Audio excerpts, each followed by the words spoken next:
I was lost inside the desert, vultures circling round my head, but thanks to God now I made it out of there.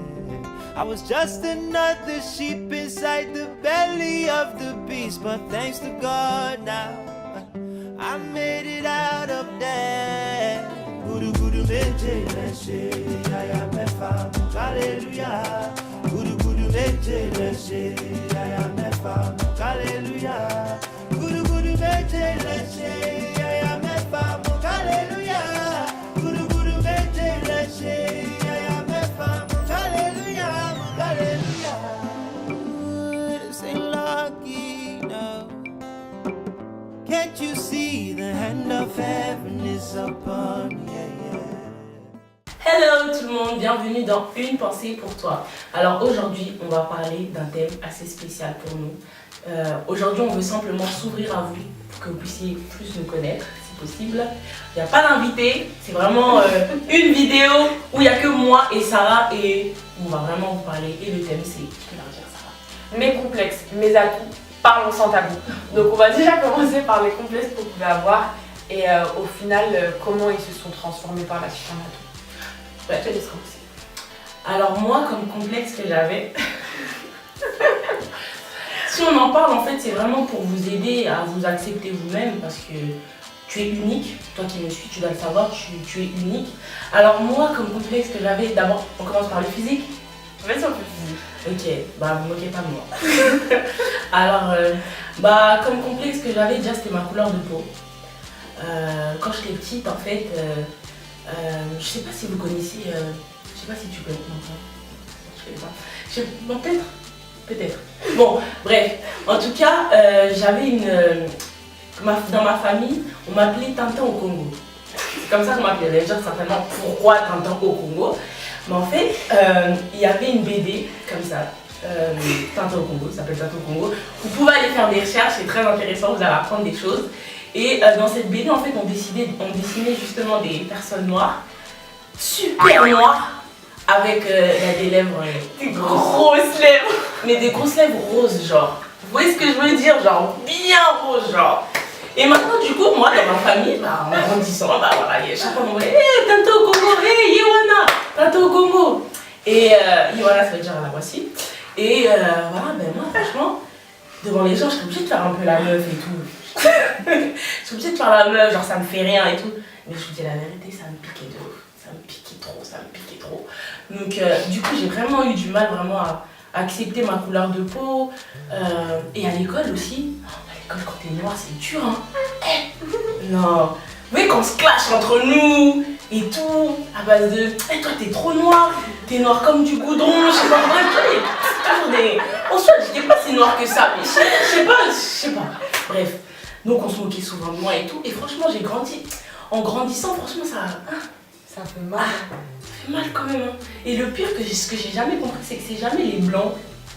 Entre parenthèses, les blancs et personnes comme toi. Je rigole. Bref, en tout cas, c'est jamais les personnes blanches, on va dire, qui se moquent de toi, qui vont dire oh, toi t'es trop noir, c'est toujours les noirs. Genre pourquoi entre nous, on est obligé, t'es obligé de dire à l'autre qu'elle est trop noire. Tu veux que je sois quoi? Ça c'est toujours chez les noirs, excusez-moi, mais voilà, c'est toujours chez les noirs. Et donc voilà, ça me faisait beaucoup mal. Et en grandissant, tu connais, je suis allée chez ma tante, elle avait un petit carreau light, donc j'étais obligée. Un jour et tout, elle me dit, un jour comme ça, j'étais dans la salle de bain, je dis franchement j'en ai marre qu'on dise que je suis trop noire et tout. Du coup, ce que j'ai fait un jour, j'ai commencé à mettre du carreau light. C'est quoi le carreau light? C'est une crème éclaircissante. Ça t'éclaircit la peau. Mais moi en fait mon but c'était pas d'être claire parce que je me dis si je suis trop claire aussi je serais moche. Donc du coup je mettais ça un peu. Moi je veux juste un peu clair, juste un peu. Aujourd'hui on voit des filles noires, dark skin, tout ça, putain est belle mais quand on était pas la mode. C'était pas la mode. Aujourd'hui voilà, aujourd'hui on me dit waouh t'as un teint magnifique, franchement ne mets jamais du choco et franchement quand j'étais petite vous étiez où les gens comme ça là, me dire ça. Donc voilà, j'ai appris en grandissant à m'accepter, accepter ma couleur de peau et accepter mes lèvres aussi parce que voilà, c'était pas facile, on m'appelait Tintoko, franchement c'était pas gentil en fait. Non mais franchement, tu sais, moi j'étais complexée comme j'étais blanche que j'étais petite. Non mais toi, Non mais je t'explique. Parce qu'en fait, je suis française de souche. C'est-à-dire qu'en soi, j'ai pas d'origine. Je ça s'appelle Sarah Blanche. Et en fait, du coup, vu que j'avais pas de français dans mon entourage, à part ma mère, mon père, mes soeurs, je connaissais pas de blanc. Et je traînais beaucoup avec des arabes. J'aime bien les arabes. Mais du coup, à chaque fois, quand on leur demandait leur origine à eux, ils avaient quelque chose à dire. Et moi, quand on me demandait, je disais, bah, j'ai pas d'origine. Parce qu'à chaque fois que je disais que j'étais française, ils me disaient, oh, t'as pas d'origine, toi. Mais c'est vrai. Non, mais au bout d'un moment, c'était vexant, tu vois. Mais sinon, non, mais des trucs, par exemple, nous, quand on court, on rougit. Vous rougissez pas. Nous, quand on a froid, on devient bleu. Vous, les personnes de couleur, en vrai, c'est vous. Tu vois. Bah ouais, moi je reste noire, Tu vois. Pas marrant. Et du coup, j'étais grave complexée. Mais chez moi, je faisais des recherches. Je disais, maman, t'es sûre? Je suis que française, franchement. T'es sûre? Après, on m'a dit, non, mais tu sais, ta grand-mère, elle est née en Indochine. Après, elle est venue en France à 20 ans. Après, je dis, mais peut-être j'ai des origines. Elle me dit, non, ton arrière-grand-mère, elle a vécu en France. Après, elle est partie en Indochine. Elle m'a dit, ne cherche pas. T'es française, cherche pas un point après. Après, je dis, mais pourquoi moi j'ai les cheveux bouclés? Elle dit, ah, ça. Je sais pas. Du coup, l'avantage que j'avais, c'était que je ressemblais pas à une française. Et par la suite, j'ai plus ou moins accepté le fait d'être française et je trouve que c'est un avantage. En soi, je peux m'imprégner de toutes les cultures qui s'ouvrent à moi parce que j'en ai pas une propre qui m'est attribuée. Parce qu'en France, j'ai eu une éducation, on n'a pas de culture atypique. Par exemple, des choses qu'on fait par tradition, des choses comme ça. Et c'est beaucoup plus simple de s'ouvrir que si tu en avais déjà une parce que j'ai pas vraiment d'attachement au final. Voilà. Et tes atouts aujourd'hui, t'as que ça? T'avais que ça? Non, j'en ai d'autres, mais après toi tu fais ton nez après. Ah d'accord. Bon. Alors moi je vous ai parlé de mon nez. Ah les frères, j'ai souffert hein. Non, en fait, je trouvais que mon nez il était trop gros. En fait, moi c'est aussi, juste que cette partie là, trop gros. voilà. Donc j'aimais pas mon nez. Je disais quand je vais grandir, peut-être je vais me refaire le nez et tout. Mais bon, après j'avais trop peur de Michael Jackson, donc du coup, je me suis dit... Moi, on me disait que j'avais un nez de juif. Comment ça, un nez de juif? Mais parce que les juifs, ils ont des gros nez apparemment. Bref. Mais c'est ce qu'on me disait, on me disait ouais, t'as un nez de juif. Et ça, genre, bah du coup, franchement, c'était pas drôle, j'étais en 4ème, ça m'a traumatisé. À partir de ce jour-là, je regardais mon nez, j'avais l'impression qu'il était gros.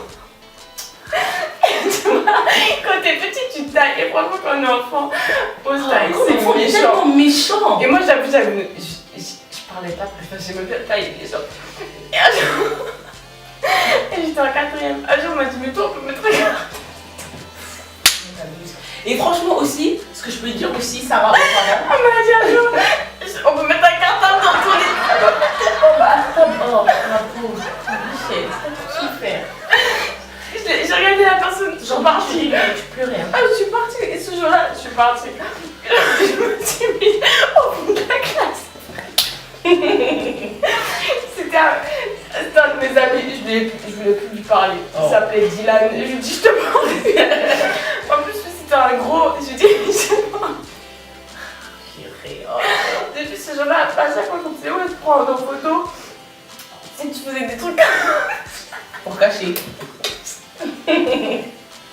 T'abuses. Oh purée, non, t'abuses. Non mais sérieusement... Mais après au final franchement je le trouvais joli parce que de profil il passe super bien mon nez. Ah ouais? Ah ouais, franchement... Je la pète un peu. Ouais, de ouf. Quoi, j'avoue. Non mais franchement pour revenir... Ah je voulais aussi souligner quelque chose qui est très important. Ça c'est pour les parents. Franchement c'est très important vraiment d'encourager vos enfants. Et valoriser les enfants. Franchement. Faut pas dire qu'ils sont moches. Hein. Non. Parce que déjà à l'école là-dessus on souffre un peu. Non, c'est vrai, mais à l'école les enfants ils sont méchants entre moi. À chaque fois ma mère quand je disais oui je suis pas belle, t'es belle ma fille. Même si des fois tu vois qu'ils mentent. Aujourd'hui maman dis moi que je suis pas belle, ça se voit. Tu vois. Mais non c'est important de leur dire qu'ils sont beaux, que ce qu'ils font c'est bien, de les encourager. C'est vraiment important parce qu'au final votre parole, la parole des parents elle compte beaucoup. Et beaucoup. Ouais, c'est vrai. T'as raison.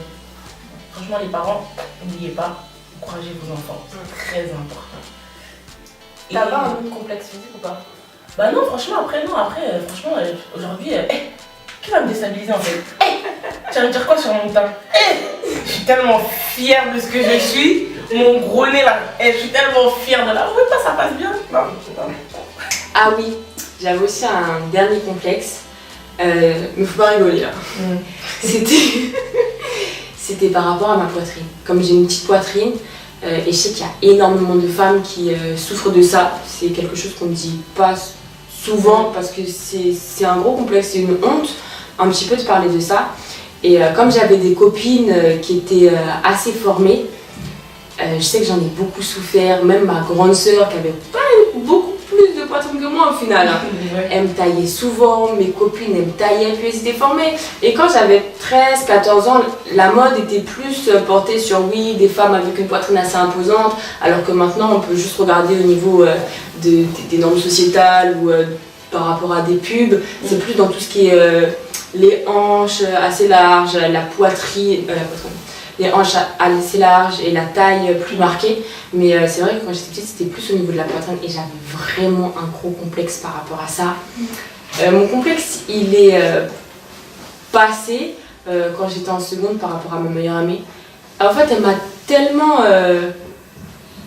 comment dire? Elle m'en a tellement parlé. Elle m'a tellement taillé dessus, et entre copines, franchement, quand on se taille, c'est pas toujours gentil. Ouais, je comprends. Elle m'a tellement taillé dessus que à chaque fois, elle me disait mais accepte-toi comme t'es, c'est pas grave que t'aies une petite poitrine. Moi, par exemple, j'ai pas de hanches, je vais pas être complexée parce que j'ai pas plus de hanches que ça. Mais c'était vraiment blessant. Jusqu'à un jour, mon père, on était tous à table. Un repas de famille, voilà, on mange ensemble. Et au niveau de la disposition, mon père est à droite, je suis à gauche, ma soeur est au bout et ma mère est en face de moi. Et on parle, tout le monde rigole. Et à un moment, il dit mais attends, Stop, on arrête tout. on arrête tout, silence. On dit oui, qu'est-ce que... Et mon frère il me dit mais pour tes 18 ans, tu veux pas que je te paye une opération pour la poitrine? Je l'ai regardé comme ça. Parce que ma tante a fait une opération chirurgicale par rapport à sa poitrine, comme elle était vraiment, elle, ça a été un complexe qu'elle n'a pas réussi à accepter en fait. Du coup, elle a fait une opération chirurgicale par rapport à ça. Et lorsque mon père m'en a parlé, qu'il m'a dit ça, j'ai dit j'ai dit mais comment toi tu peux dire ça normalement? Toi, t'es censé m'encourager, me dire oui, c'est pas grave, t'es belle comme ça te va bien, quelque chose comme ça. Mais ouais, franchement, ça m'avait vraiment blessée et j'ai mis beaucoup de temps quand même à arriver à passer outre. Mais par rapport à ma meilleure amie, elle m'a taillé toute mon année de seconde. Toute mon année. Et je voyais pas l'intérêt, la bonne chose en gros, enfin, la positivité d'avoir une petite poitrine jusqu'à la fin. Jusqu'à la fin. Elle m'a tellement taillée, j'en ai tellement... overbooké quoi, c'est passé là qu'à la fin je me dis oui, peut-être que j'ai une petite poitrine, mais moi un rendez-vous, un homme me regardera toujours dans les yeux. Tu vois, c'est peut-être pas ton cas parce qu'elle a une poitrine quand même imposante et je dis ouais, peut-être que toi c'est pas ton cas, mais moi tu me regarderas toujours dans les yeux, genre tu vas pas chercher dans les yeux, c'est tout. Donc franchement voilà pour mon dernier complexe. Franchement j'avoue, et en plus c'est assez compliqué parce que c'est un peu un problème un peu on va dire de notre génération. On voit des images partout, tout le temps des images. C'est comme si on faisait un travail en fait dans ton esprit. Bah c'est la comparaison parce que moi ce qui me complexait c'était le fait que je voyais que ma copine A avait de la poitrine, ma copine B avait de la poitrine et moi je me retrouve au milieu et je disais ah mais je suis différente. Au final c'est ça, j'étais différente par rapport au physique qu'on me présentait. Et c'est en arrêtant de me comparer que je dis non mais voici j'ai des qualités, c'est pas parce que j'ai une petite poitrine que c'est la fin du monde. Tu vois, non c'est vrai. Et moi ce que je vous conseille également, ce qu'on vous conseille du coup, au travers de cette vidéo, ce qu'on voulait vraiment faire passer comme message, c'est vraiment acceptez-vous tel que vous êtes. Vous êtes unique. Toi qui me suis, tu es unique. Il n'y a pas d'autre comme toi. Voilà, c'est toutes ces petites choses qui font que tu es ce que tu es.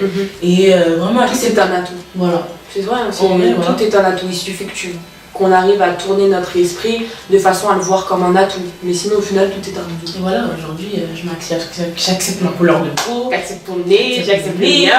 Voilà, il n'y a pas de... Je m'aime. Et parce que Dieu m'aime surtout. Et vraiment, combien même les personnes ne vous acceptent pas tel que vous êtes, combien même il y en a, ils vous terminent, ils disent... Ils ont beau dire ce qu'ils veulent. Si Dieu il vous a créé comme ça, il vous a créé comme ça. Et en fait, souvent c'est nous-mêmes, en fait, on rentre dans un complexe pour rien, parce que c'est nous-mêmes, on s'accepte pas et c'est nous, on souffre. Les gens, ils se moquent de nous, mais c'est nous, on souffre, en fait. Et vraiment, ce qui m'a aussi aidé, vraiment, c'est vraiment l'amour de Dieu, clairement. Moi aussi. C'est l'amour de Dieu, en fait. Je me vrai. suis dit, à partir du moment où Dieu m'aime, parce que c'est ça, en fait, c'est le regard des autres, et on veut être aimé, on veut être comme tout le monde. Mais à partir du moment où on connaît réellement l'amour de Dieu, à partir du moment où on comprend que pour Dieu, on a de l'importance, mais tu m'aimes. Et on est un ensemble d'algorithmes uniques, Voilà. qui sera jamais semblable à notre voisine ou à notre voisin. Voilà. Parce que déjà, Dieu, il a un destin C'est ça, tu peux même crier, pourquoi est-ce que tu m'as fait avec un gros nez, pourquoi est-ce que tu m'as fait avec une petite poitrine, pourquoi est-ce que tu m'as fait avec des pieds qui sont moches, il te répondra jamais. Voilà. En tout cas, merci à vous et on se retrouve très bientôt. J'espère que vous avez aimé cette vidéo. N'hésitez pas, abonnez-vous, likez, partagez et on se dit à très bientôt pour une prochaine émission. Bisous. Ciao. Ciao.